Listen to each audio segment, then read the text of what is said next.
you had no urge to write. What did you mean? What do you mean by that? Because you've said that in a number of interviews I've seen. I didn't want to write because I didn't feel that I had anything that I wanted to say, or I didn't feel I had anything I wanted to say. However, I really wanted to sing. I think one thing with my career, that the fact it has been over a long period, but there's also been a lot of protracted periods where I wasn't able to work.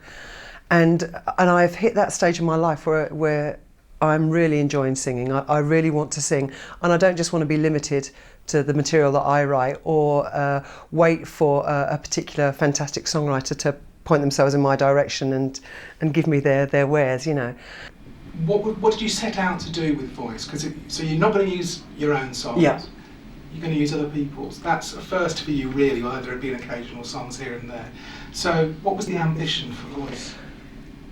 For me, music is another art form in the same way, you know, as with art, you know, and with painters want to use different mediums to express themselves, and I think it's the same way for musicians. If I were a multi-instrumentalist, it wouldn't be a problem, but I'm not. Voice is my instrument, and I need to find other genres to express myself with, to actually find out what I can do, to find out what sounds I can make, to find out in which way I can control my discipline, and this you need to do on a variety of material. You know, you need to find breadth in the material to be able to find breadth within your own art, you know.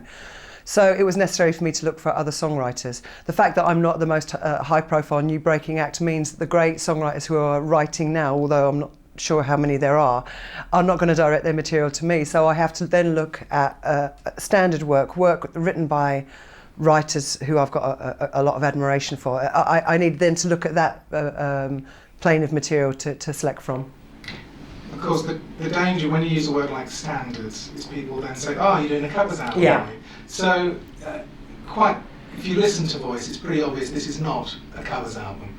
But how would you describe it? It's not a covers album, no. I would describe it as a collection of classic song. I mean, you know, sometimes it's very difficult trying to find the language that's going to get everyone to understand, and straight away people are going to use the word covers, they're going to use the word standards. But this is just something that only seems to be applied to vocalists. You know, if you look at any other instrumentalist, they would not have this attitude put upon them if they wanted to revisit old works. You know, you can't imagine going to the theatre and saying, yeah, they were covering Shakespeare. It's been done before. You know, it's like, as a musician, which is what I am, I want to be able to try myself on the very best writing. And the reason why we know so many of these songs, the reason why so many artists have visited them, is because they are great pieces of work, you know. Why now? Why not 20 years ago when you had the big hit with the big cover? I think because I think I couldn't do it 20 years ago because I had the big hit with the big cover. I was almost scared by it. I think that when you're in your mid-20s, to get pinned down so firmly in that way can be a frightening thing, in the sense that for me, like I say, musically, I want to discover lots of different genres. I want to play with lots of different sounds, and when you become very famous doing a particular thing, it's kind of forbidden you. You find that with radio stations, you find that with record companies. It's not an Alison Moyet record, you know, and that is one of the most frustrating things, because it's like, well, how do you know what an Alison Moyet record is? I haven't lived my life yet, and Alison Moyet as a 21-year-old is not the same person as Alison Moyet as a 30-year-old or a 43-year-old, you know. You need to find different colours for different parts of different stages of your life. Well, the music's definitely changed. No pun intended, please. Has the voice changed? The voice has changed because I'm more able to control it, which doesn't mean to say that I can't make the sounds that I made on earlier recordings. It just means that I'm able to hone it, and I'm able to use different techniques for different requirements.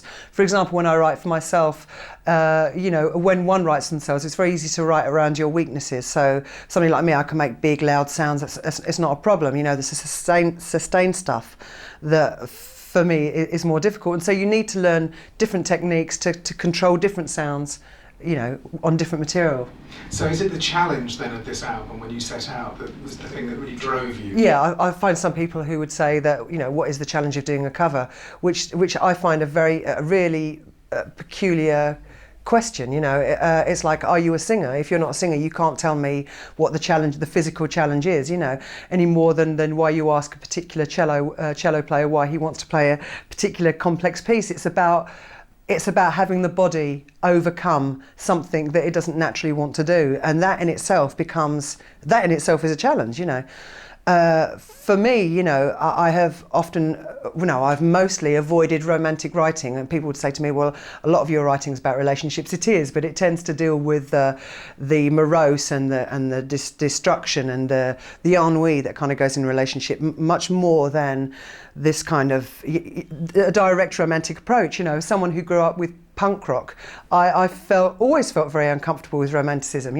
That becomes a challenge. How I sing a lyric that I would never have dreamt of writing, whether I could write it or not is another matter. I'm not trying to infer that I could write those words, but I wouldn't have tried to write those words because I wouldn't have been able to be honest about the way that I delivered them. And so that again becomes a challenge. How you can sound like you're meaning something. When did this project really begin? I mean, is it?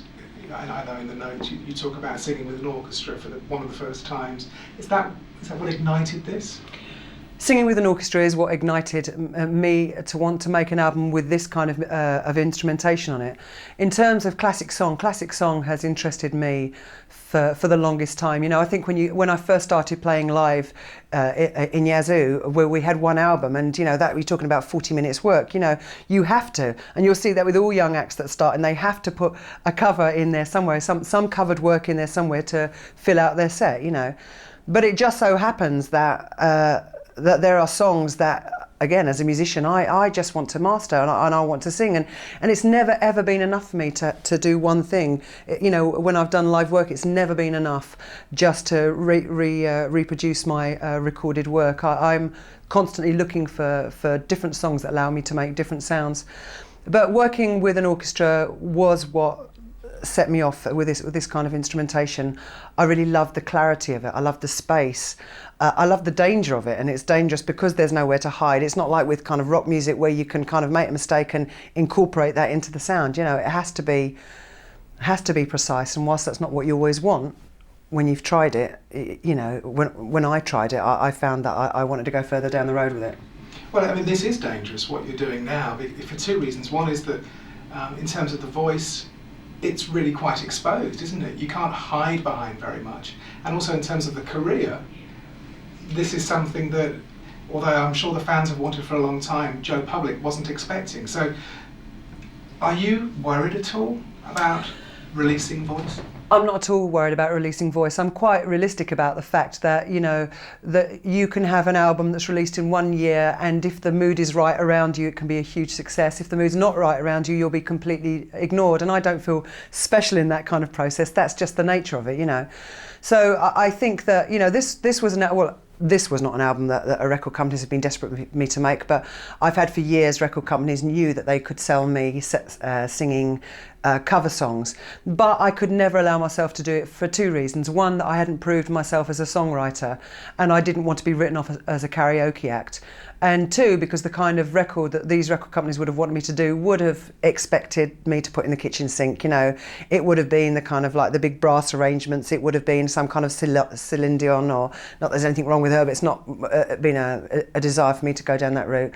So I knew I wouldn't be able to make it kind of as left field as it is. And a lot of people might find that a strange concept, that here's me doing what you do the rest of your life, or Windmills, or any of those things as a left field concept. The reason why it's a left field concept is because it doesn't fit in with what is even expected of a covers record. In the sense that the instrumentation, it's like the pace of the songs. There's no obvious kind of like radio hit in the sense that they're going to put it on, everyone's going to recognise it for that minute, and it's just going to kind of go.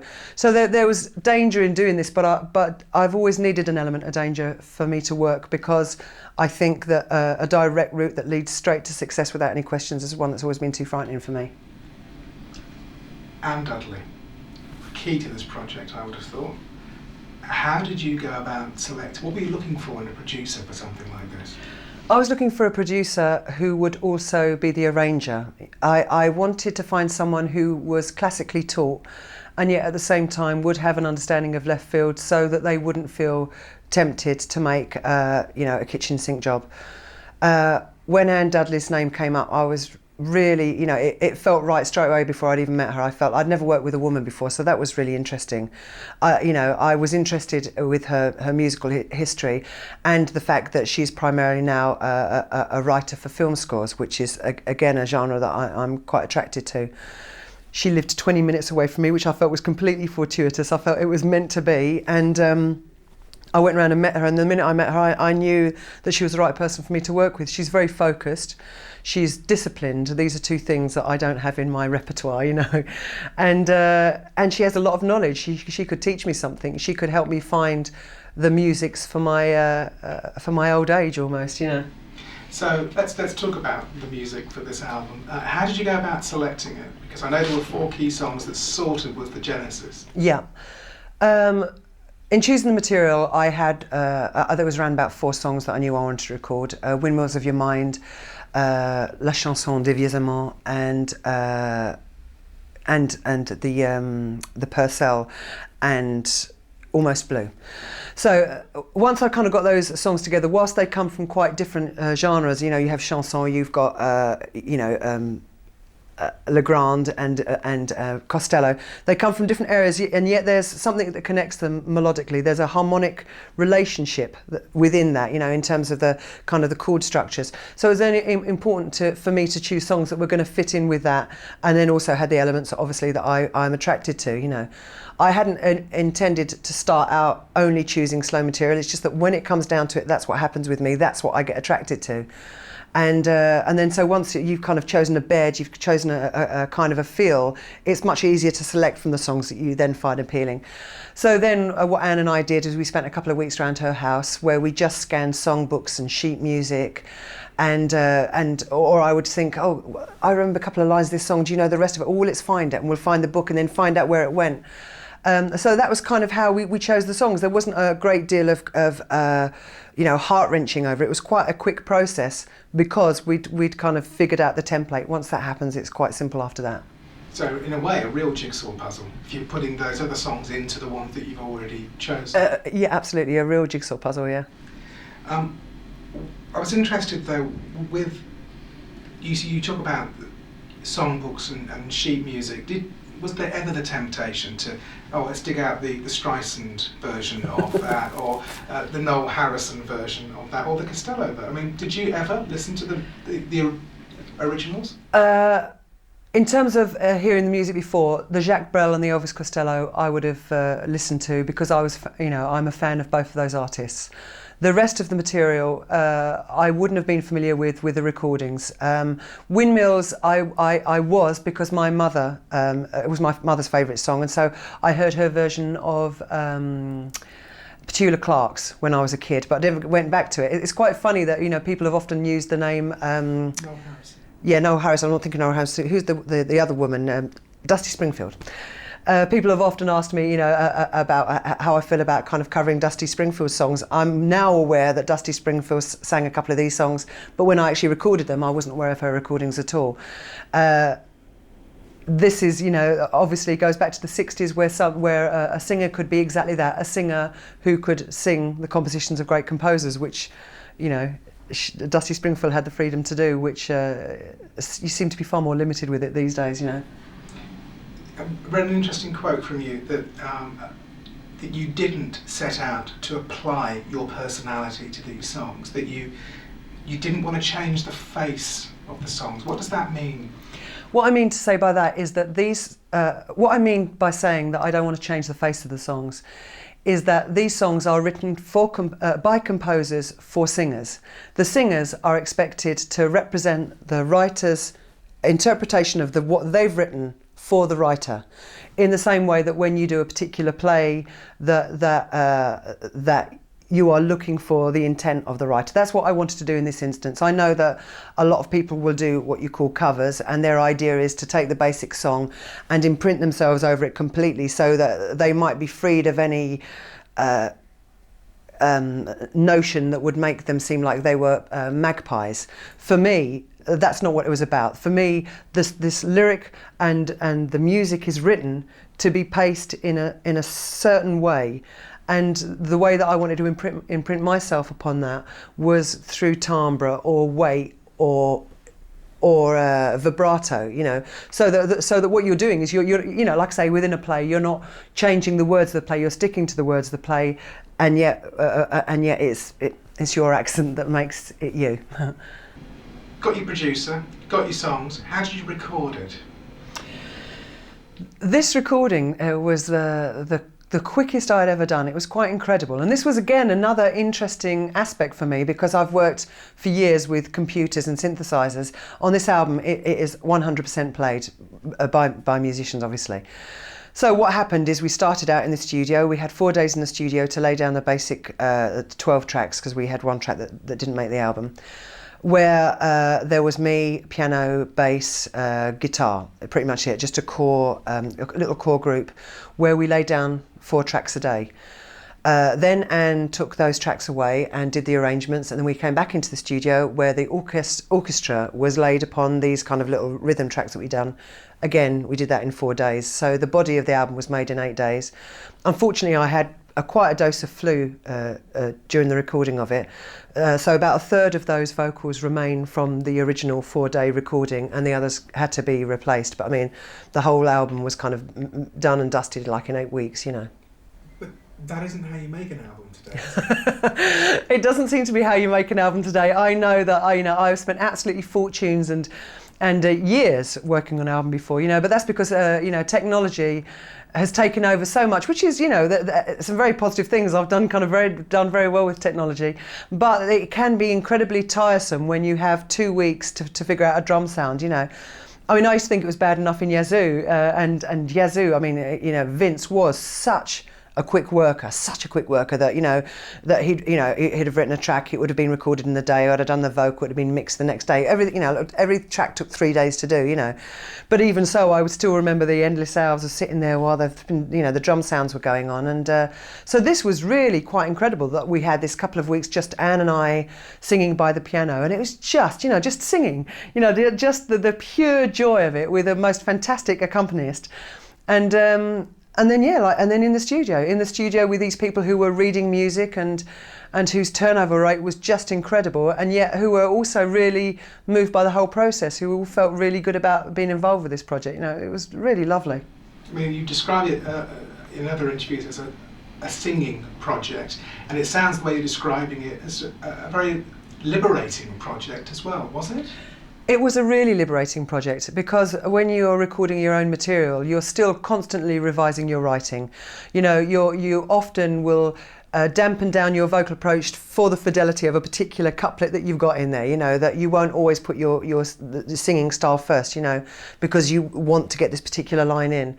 There's something so amazingly liberating about just having this sheet music in front of you, where the whole process is about understanding what's written and understanding how you can physically overcome, physically deal with it without having all of the other stuff around it. It was wonderful. For me, it was like going back to when you were a kid and you first started playing recorder, or you first started playing with the orchestra, and you were just interacting with other musicians and these sounds were happening. It's just thrilling. It's thrilling. It had nothing to do with being a pop star and everything to do with being a musician, and that reminded me why I started singing in the first place, what I loved about music, which I think you can forget when you become so cynical. I wanted to get rid of some of that cynicism. I wanted not to think about how people would view me, not to think about anything other than the fact that I wanted to do my best vocal work here.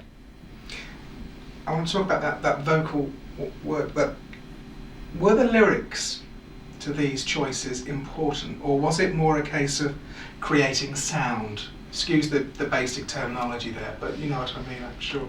Lyrics have always been really, really important to me. This is probably the occasion where the lyrics were least important to me, and it was all about creating sound, you know. And in some ways, that in itself was the challenge for me, because I remember last time that I saw Vince, he said to me, "You don't still care about words, do you?" And it's like, God, yeah, I care about them so much, you know. It's the wrong word has stopped me singing a song more times than you can imagine. So yeah, I've really limited myself in that way. And so when you actually then deal with a lyric that you wouldn't naturally choose, you wouldn't naturally write, and where it's not the most important thing, again, that was really refreshing, because what was interesting about some of these words, whilst the meaning of them, the direct meaning of them, might not be the sort of language that you would use, suddenly you understand the greatness of the writing, because the word in itself has produced a vowel sound or a consonant sound that is so perfect for a particular note in that particular place, that if you're just thinking about the meaning of the word all the time, you miss the beauty of that, you know. So within this situation where words weren't important, I was just able to choose songs that just created lovely sounds, lovely intervals in the song. Well, let's talk about some of those lovely sounds. Windmills of Your Mind is probably one of the best songs I've ever heard. I think that it is so perfectly constructed melodically, and the way that the lyric really reflects the musical movement, you know. It was my mother's favourite song. It was a song that I heard around the house a lot when I was a kid, and I always found it just quite mysterious and just quite thrilling, really. Just quite a thrilling song.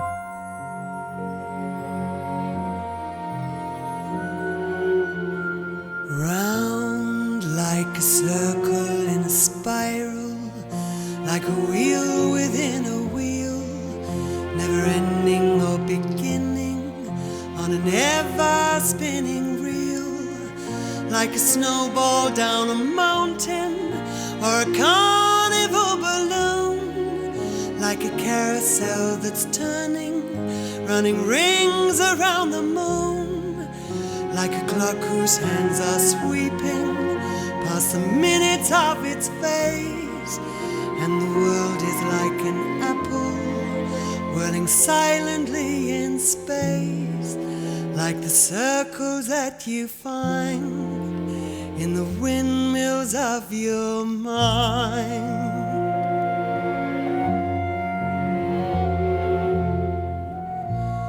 Like a tunnel that you follow to a tunnel of its own, down a hollow to a cavern where the sun has never shone, like a door that keeps revolving in a half-forgotten dream, or the ripples from a pebble someone tosses in a stream, like a clock whose hands are sweeping past the minutes of its face, and the world is like an apple whirling silently in space, like the circles that you find in the windmills of your mind. Keys that jingle in your pocket, words that jangle in your head. Why did summer go so quickly? Was it something that you said? Lovers walk along a shore and leave their footprints in the sand. Is the sound of distant drumming just the fingers of your hand? Pictures hanging in a hallway in the fragment of a song, half-remembered names and faces, but to whom do they belong? When you knew that it was over, in the autumn of goodbyes, for a moment you could not recall the color of his eyes.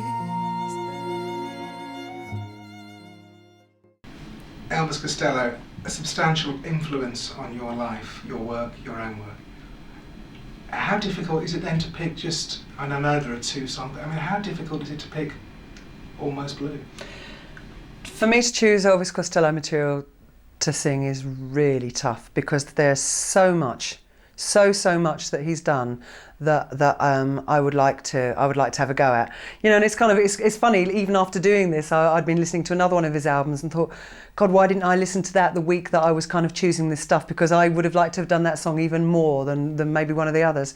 But that's the kind of nature of it. I mean, maybe my ambition would one day that he would just write a song for me. That would be the most fantastic thing. But in the absence of that, I have to choose from his material. And like I say, the choosing process was really quite quick for me.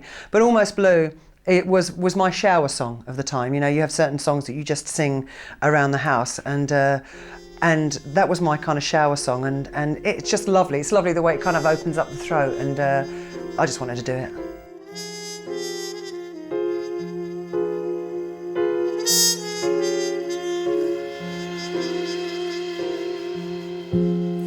Almost blue, almost doing things we used to do.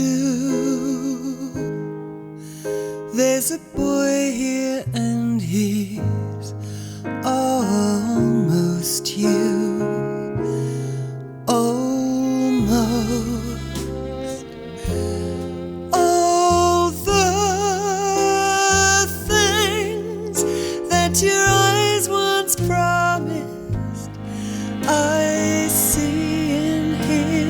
used to. Now your eyes are red from crying.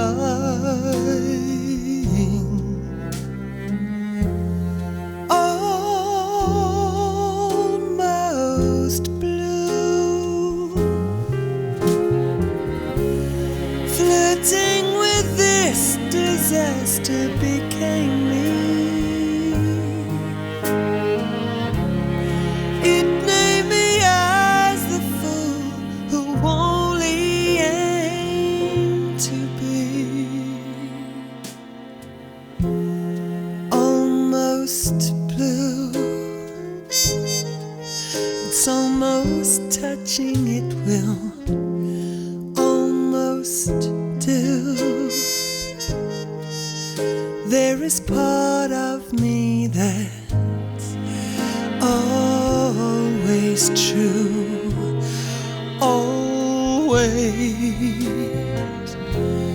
Not all good things come to an end, now it is only a chosen few. I have seen such an. What are you doing the rest of your life? My God. Now then, you must have known that Streisand had sung it. I did not know that Streisand had sung What You Do in the Rest of My Life. I've not heard any recorded version of that. The only recorded versions of any of the songs that I have in this album in my own collection is the Brel and the Costello. I don't own any of the other songs. Why was that song a git? Because it's tough. What Are You Doing the Rest of Your Life is a tough song to sing. You know, this was one song off the album that was of Anne's selection, the producer's selection. I felt that as this was about learning, as this was about stretching myself, in this instant, this might be a good place to do it with. When Anne presented this song to me and said, "Oh, this is one of my favourite songs. I've always wanted to record it." The thing that struck me was that it was musically, it was very beautiful. You know, lyrically, it was very beautiful. But again, this romantic lyric that I struggled with slightly. You know. Also, the fact that it's quite an American lyric, and as somebody who has for many years kind of avoided Americanism in music, not because I have any anti-American feelings, but because I think that, you know, American is for the Americans, and you know, and an English accent is for the English, you know, and we should keep those definitions. I don't want them to become one, you know. So some of the things in that song were quite tough for me. The pacing of it, the really long legato phrasing, the arpeggios, the scales. It's a tough song. It's a tough song that's written for singers. You know, there are some people that would find that song a piece of cake, and other things that I do. Usually the big loud stuff that they get impressed by, which I don't understand why they get impressed by that, because that to me is a walk in the park. But this song I found difficult to sing.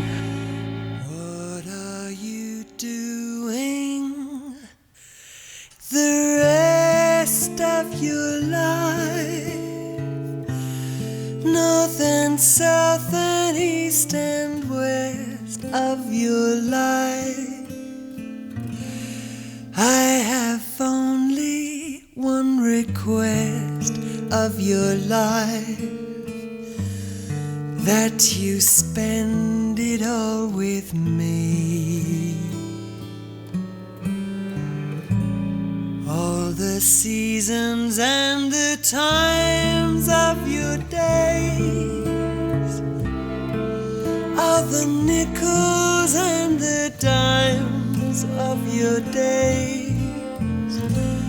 Let the reasons and the rhymes of your days all begin and end with me. I want to see your face in every kind of light, in fields of dawn and forests of the night. And when you stand before the candles on a cave, oh, let me be the one to hear the silent wish you make, those tomorrows waiting deep in your eyes. in the world of love you keep in your eyes. I'll awaken what's asleep in your eyes. It may take a kiss or two. Through all of my life, summer, winter, spring and fall of my life, all I ever will recall of my life is all of my life with you.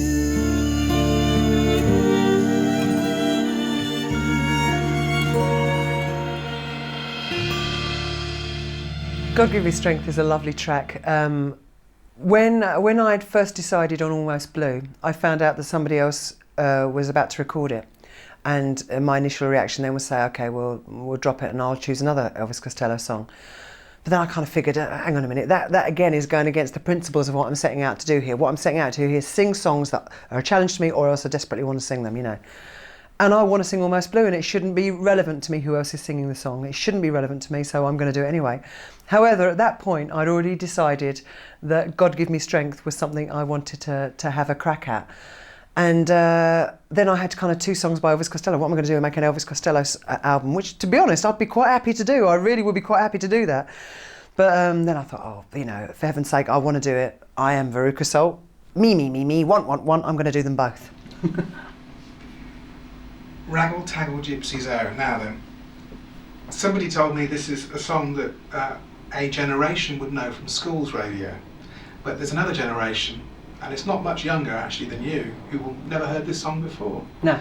So why did this, in a way it doesn't fit. If you just look at the, you know, songwriting and the calibre of the songwriters you chose, it doesn't fit at all. So how did this get on the album? Where did you discover it and give it the name of the song? Raggle Taggle Gypsies, I know it's a kind of a funny one. It does stand out slightly from the other songs. What happened here is when we were during one of our appears with Anne, where I would just sing a snippet like I did with The Man I Love, you know, and I said, oh, do you remember this? Because it just stuck in my head. And it's one of those songs that my mother always sang around the house. I sang with her. I sing around the house now. My daughters now sing. My youngest one's learnt on the recorder. It just seems to be a bit of a Moyet family favourite, you know. And when I mentioned this song to Anne, she didn't know it, which absolutely stunned me because I knew it was so popular in the schools. She's a couple of years older than me, pretty much the same. I knew it well. I didn't see why she didn't, you know. Then that evening I went home and I was looking for some sheet music, and I found a particular book that my father had printed in the 50s, and I opened it up on the first page and it was Raggle Taggle Gypsies, and I thought, this is unbelievable. This is like 13 verses long, whatever it is. I would have never have known the words to this because I only knew one verse. I took it in the next day and I said, look Anne, this is the song I was talking about. And she started playing. She went, oh my God, I can really hear how I'd arrange this, you know. And we talked about how we would like to make it sound filmic, how we would like the music to tell a story. And that's kind of how we approached that song. So I was kind of singing it in quite a linear way, and yet at the same time trying to incorporate a slightly different tone for each of the voices, one being the woman, one being the man, and one being the narrator. And if you listen to carefully, you'll hear a slight change of tone on those as almost a different persona comes up. But the loveliness for me there is in what Anne was doing, how then she tried to introduce each character with a different instrument or a different motet kind of going on within it.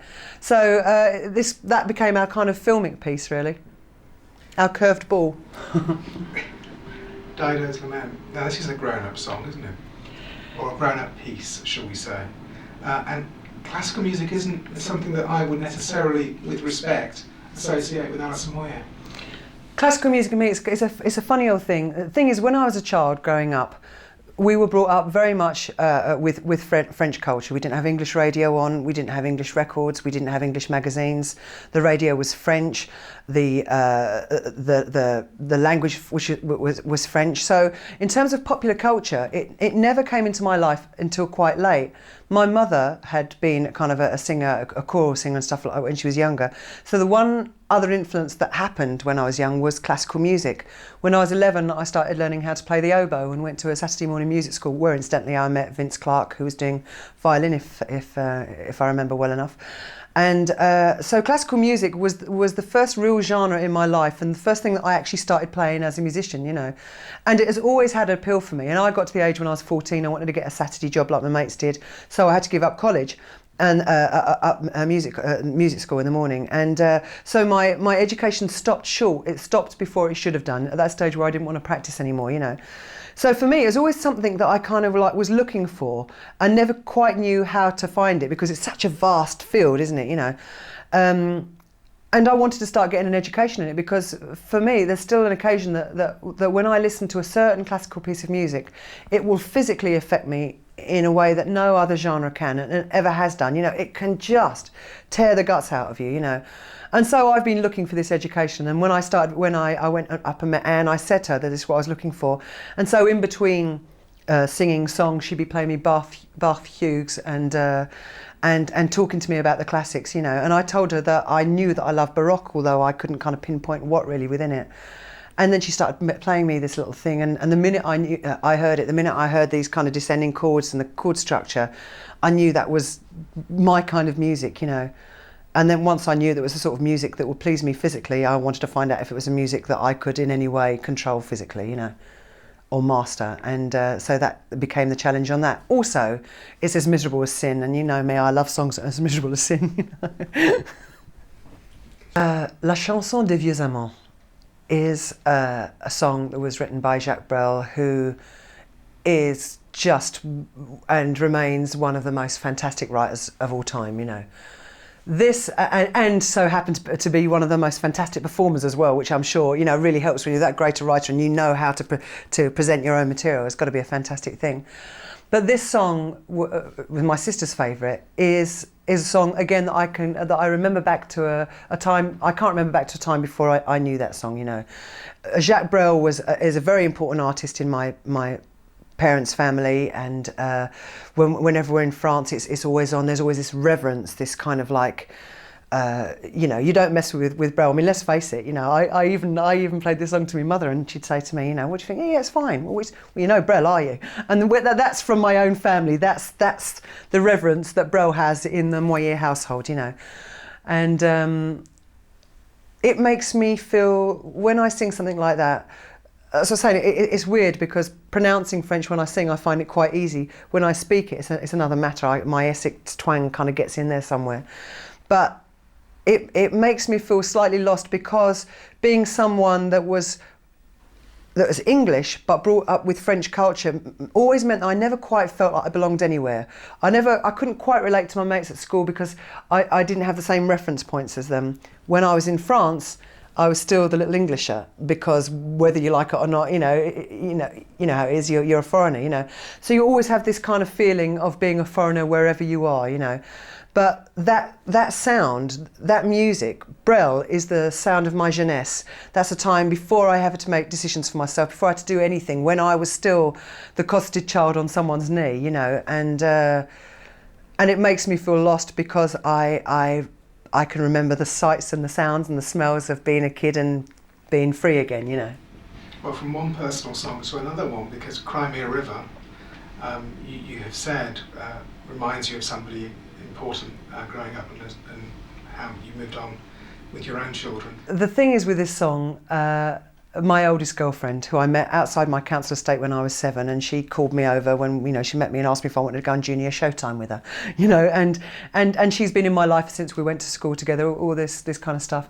When we were 16, we went on holiday to France to visit to the place where I've been since, where I was christened, in fact, you know, and we were sitting out on the beach, and we used to sing together. We always sang together. A couple of years ago, we went away with our kids and sat on the beach, and we started singing this song. And she's one of these people that just, I don't know if you ever feel this, just someone that you feel really happy around. You feel really happy around because you remember yourself in them better than anywhere else, you know. She's my mate, she's been my mate since I was 7 to now, so I have so many memories of her, so previous to when I was ever famous, to when I was all the weird odd things that I ever was and accepted for all of that. And I'm always feeling at home when I'm with her, always comforted. And so any memories I have of spending time with her become very, very precious. And I just have this one strong image of she and I sitting on the beach together with our children, dancing under the stars and playing and singing this particular song. And it always evokes this really happy memory of being with her and you know, and just feeling great. What I think I bring, well, I don't know what I bring to the song. I know what the song brings to me, and it's something that's quite simple, and it's as easy as the opening up of the lungs and the voice and the throat on that first note, and that's enough for me. I just love that. I just love making that first note.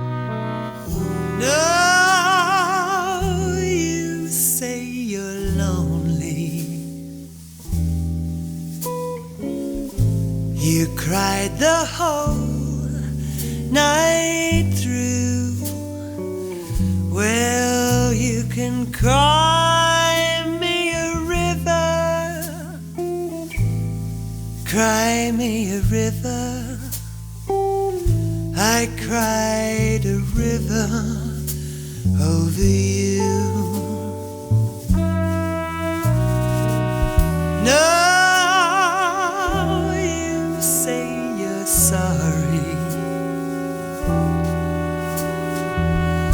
for being so untrue. Well, you can cry me a river, cry me a river. I cried a river over you. You drove me, nearly drove me out of my head, while you never shed a tear.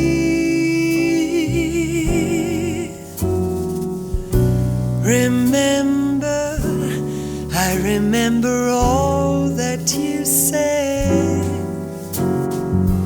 Told me love was too plebeian, told me you were through with me, and now you say you love me. Well, just to prove that you do, come on and cry me a river, cry me a river. I cried